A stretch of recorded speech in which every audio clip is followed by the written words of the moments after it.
The last thing Jesus told his disciples to do was to go everywhere and teach everyone to obey everything he asked them to do. But how? How were 11 uneducated and unsophisticated Jewish men supposed to make disciples in all the different cultures and languages of the world? They had no money, no power, no organization, and no leader. And to make matters worse, they were outcasts in their own society and religion. The disciples didn't seem to have anything, and yet they changed everything. What they did have was a life-changing experience with Jesus, a willingness to simply obey, the power of the Holy Spirit.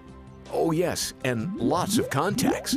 What we call today a social network. Here's what happened. Everything started with prayer. Then came the power of the Holy Spirit at Pentecost. After Pentecost, people visiting Jerusalem from faraway places went home and told their friends and family what God had done.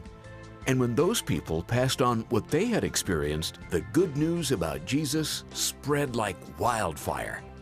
Post-Pentecost social networking is how the gospel went viral. That was over 2,000 years ago. So how are we doing today?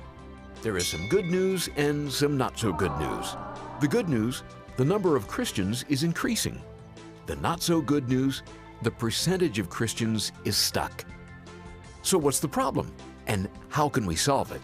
The biggest issue seems to be that not all believers in Jesus are actually obedient followers of Jesus. The main job of being a disciple of Jesus is to make more disciples. But not many people are doing that today. In the first century, what created a spiritual revolution was disciples making disciples who made disciples. Dozens became hundreds, hundreds became thousands, and before too long, thousands had multiplied to millions.